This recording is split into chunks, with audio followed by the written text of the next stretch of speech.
Good evening. Before I respond to President Trump's speech and what he said tonight, I wanted to say a few words about what he didn't say, because when you analyze a speech, sometimes what is more important is what somebody does not say as opposed to what they actually say. Some examples.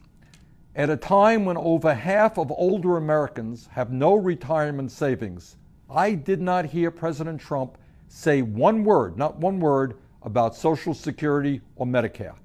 During the campaign, as we all remember, President Trump promised over and over and over again that he would not cut Social Security, Medicare, or Medicaid. It was a cornerstone of his campaign. But in his first address to the nation, he didn't even mention Social Security or Medicare once, not a single time. Even worse, President Trump has proposed a massive cut to Medicaid, massive cut, threatening the nursing home care of millions of senior citizens and the health care of many, many of our children. I urge President Trump, keep your promises. Tell the American people, tweet to the American people that you will not cut Social Security, Medicare, and Medicaid. Further, I did not hear President Trump tonight mention the words income and wealth inequality, or the fact that we now have the widest gap between the very rich and everyone else since the 1920s. I did not hear President Trump mention the fact that as a result of the disastrous Citizens United Supreme Court decision, a 5-4 decision, we now have a corrupt campaign finance system that is allowing billionaires to buy elections and undermine American democracy. How could you give a speech to the nation and not talk about that enormously important issue? Furthermore, not only did President Trump not mention the issue of voter suppression, what Republican governors are doing all over this country to make it harder for people to participate in our democracy, but the truth of the matter is his administration is now working overtime with Republican governors to make it harder for young people, low-income people, senior citizens, and people of color to vote. That is an outrage.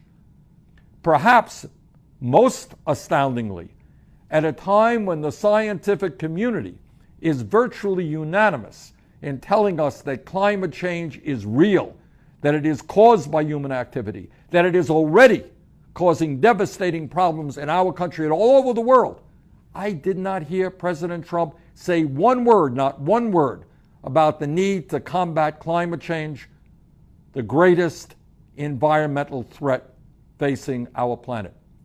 Not only did he not mention climate change, he pledged to increase our dependency on fossil fuels.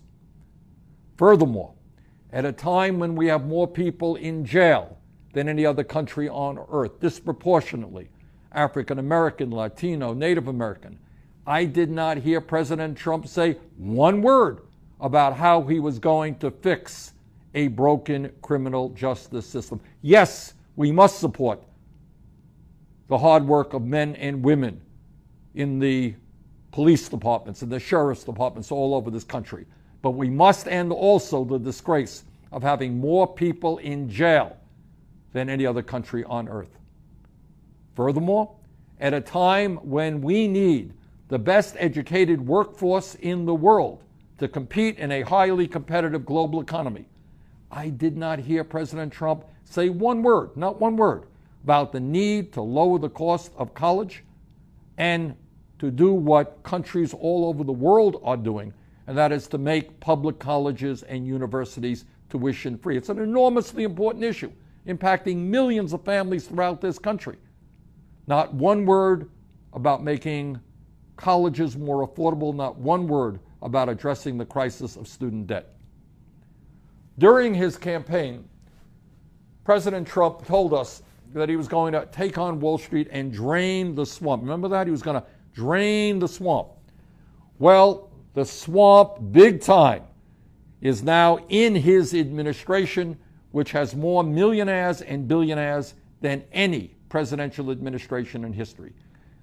Amazingly enough, for somebody who was going to drain the swamp, who was going to take on Wall Street, his chief economic advisor, Gary Cohn, is the former president of Goldman Sachs, one of the major financial institutions that paid billions of dollars in fines for their illegal activity. That's really draining the swamp.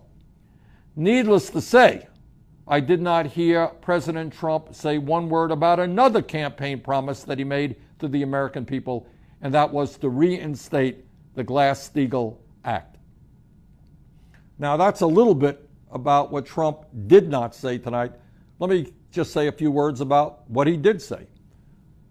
The truth is that some of what President Trump said tonight, it sounds good on the surface. But it doesn't sound so good if you dig just a little deeper beneath the surface. President Trump told us that we need to invest $1 trillion in our infrastructure, in our crumbling infrastructure, to create millions of new jobs. And you know what? He is absolutely right. That's something that I have been working on for years. But the specifics of the financing plan that he has provided us so far are absolutely wrong. We cannot rebuild our infrastructure by providing billions of dollars in tax breaks to Wall Street and large corporations. Donald Trump said tonight that we need to promote clean air and clean water. And to be very honest with you, because I was only a few feet away from the president, I had a difficult time not laughing out loud when he said that.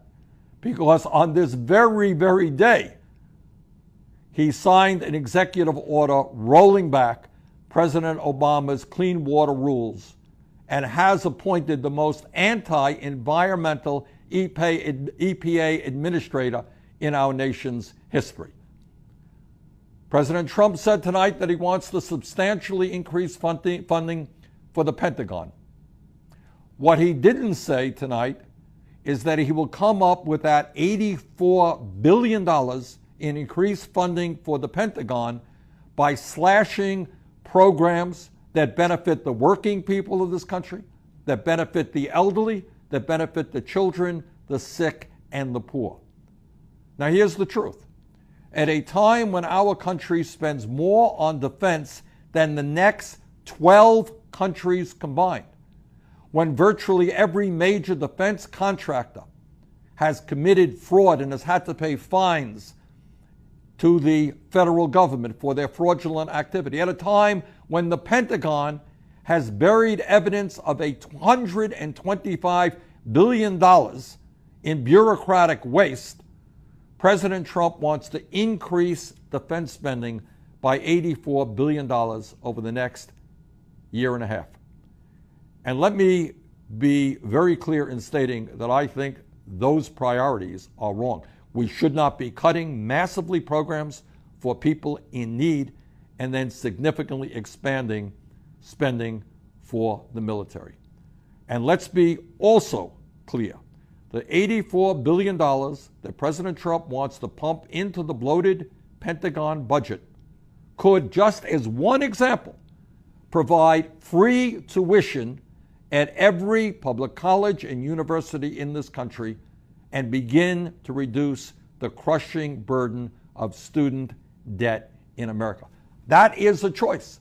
Do we add another $80+ billion to the Pentagon, or do we allow every qualified young American the ability to go to college tuition-free in a public college and university and substantially reduce student debt? I think the choice is clear. I think we do not need to greatly increase Pentagon spending.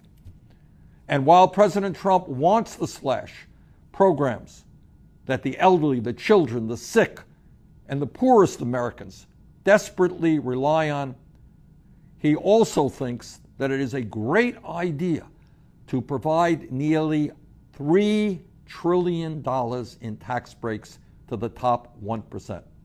Middle class shrinking, 43 million people living in poverty, the rich doing phenomenally well, and Donald Trump wants to provide $3 trillion in tax breaks for the people on top. That is an outrage. Furthermore, President Trump claimed tonight that American corporations pay the highest tax rates in the world. We're going to have to lower substantially tax rates on large corporations. What he said is untrue, not true. According to the Government Accountability Office, one out of five large profitable corporations pays nothing, zero in federal income tax. Today, we are losing $100 billion in revenue every year because corporations are stashing their cash in the Cayman Islands and other offshore tax havens. These corporations don't need a tax cut. They need to start paying their fair share of taxes. Tonight, President Trump once again made it clear that he plans on working with Republicans in Congress who want to repeal the Affordable Care Act, throw 20 million Americans off of health insurance, privatize Medicare, make massive cuts in Medicaid, raise the cost of prescription drugs for seniors, eliminate funding for Planned Parenthood, while at the same time he wants to give yet another massive tax break to the wealthiest Americans, which is what would happen if the Affordable Care Act were repealed. As he did during his campaign, Donald Trump claimed that he would bring down the cost of prescription drugs. A few weeks ago, he even said that the pharmaceutical industry was, quote, getting away with murder, end quote. But if Donald Trump really wanted to take on the pharmaceutical industry, he would have told his Republican friends in the House and the Senate to pass legislation which I introduced today with 20 senators, allowing Americans to import safe, low-cost medicine from Canada. We should not have to pay the highest prices in the world for the medicine we use. Since the beginning of this year, we have seen unprecedented grassroots energy from Maine to California. Last week, at Republican town hall meetings across the country and at more than 150 rallies that took place from coast to coast, the American people sent a clear message about what they expect from Congress.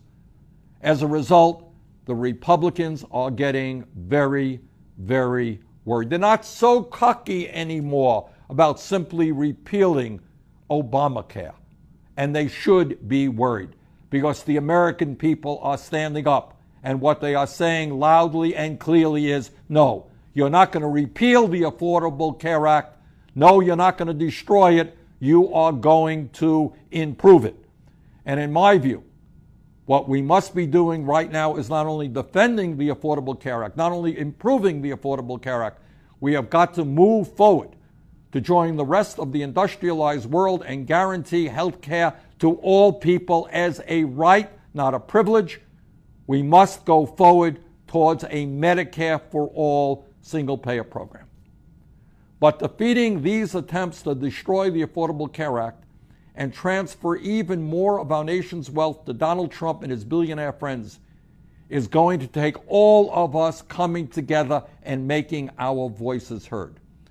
Those of you who attended rallies or town hall meetings, keep showing up, keep calling Congress, and continue the fight.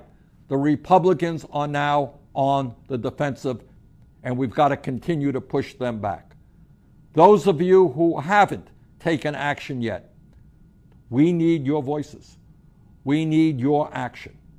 Only together, when millions of people stand up and fight for economic justice, for social justice, for racial justice, for environmental justice, only then can we create the political revolution that will turn this country around. Thank you all, and have a great evening.